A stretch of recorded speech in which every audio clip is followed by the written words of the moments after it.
Welcome back to the channel, guys. I am the Drunken Goth, and in today's video we are going to be taking a look at the restoration process of the Ferrari 330 rear suspension.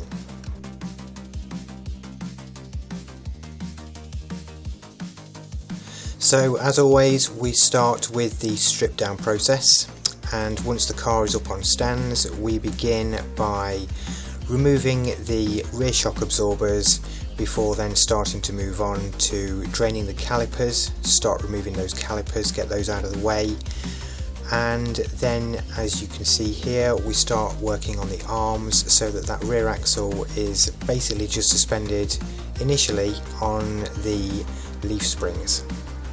Now obviously there's a lot of weight in this rear assembly, so we move a jack in there and just support the weight, and this allows us to continue disconnecting the leaf springs, disconnecting the arms, and then we can gently lower the jack down, lowering that entire rear axle diff and everything out of the car, so that's out of the way, ready to start stripping down further for the rebuild.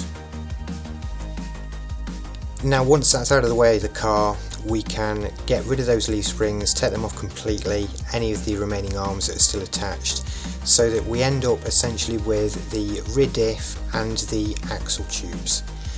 Once we're at this point, we start stripping anything that's holding these axle tubes in on the outside. We can then start to separate the axle tubes from the diff, as you can see here, and take the innards out and start prepping them to go away for paint, clean up, anything like that that needs doing while they're off the car. Next we move on to the strip down of the diff. So we take the side plate off, and as you can see here, that gives us a good amount of access so that we can take the chrome wheel out.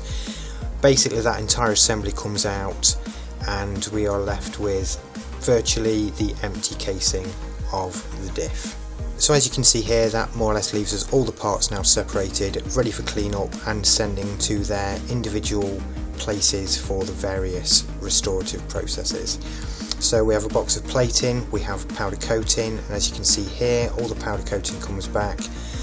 Basically everything's been blasted, powder coated, painted, and we are ready for new bushes, etc., for those arms, for those yokes, and basically making everything as close to brand new as possible.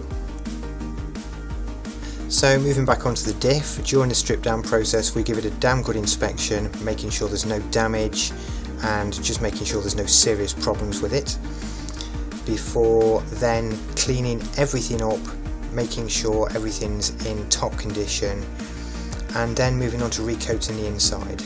Now Ferrari uses an anti-porostic paint which lines the inside of all the casings. A lot of it was to do with the casings being sand cast.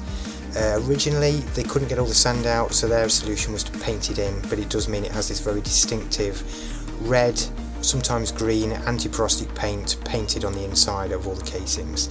So we start off just by refreshing all that, making sure that's as close to original as possible. Obviously painting the outside, getting the outside of the casing sorted, and blasting and refitting any of the external parts just to get it as good as new. We then move back to the axles and axle tubes. The axle tubes are powder coated black as they should be, and the anti-porostic paint is applied to the inside. And then we can reassemble this. These can go back onto the diff casing. New internals are bearings, seals, anything like that that needs replacing before moving on to the disc mounts, etc. So as you can see here, those new bearings, shims, etc. are all in place. We use a very specific sealant called Rotosil, which was originally used back when these cars were new, and we start building everything up so that we are ready for those discs to go back on, the wheel mounts, etc. And as you can see, everything is starting to look absolutely beautiful, all like brand new, like it was back in the 60s. Next we move back to the leaf springs, which we've received back reconditioned and are looking as good as new, and we start getting them ready with the new yokes, start attaching them to the axle tubes, manoeuvring the whole thing back underneath the car so that we can prep to lift the whole thing into position, start remounting those leaf springs and those arms, getting everything sat in place and getting things ready to be fully attached, fully plumbed back onto the car as it were. Once that's done, the fully reconditioned shock absorbers will go into place, discs back on, etc. And then we can start making sure those arms fit snugly into place, with the leaf springs having to be put under quite a great deal of tension to get the arms to actually sit back in place, as everything's quite tensed as it sits normally. But once that's done, we can then see here that there we go, all the suspension complete. The wheels can then go back on, the car can be lowered back down, and that is the restoration process of the Ferrari 330 rear suspension. Well, that is it for today's video, guys. If you enjoyed the video, please drop a like on it, please subscribe to the channel, and I will see you all on the next one. Bye bye.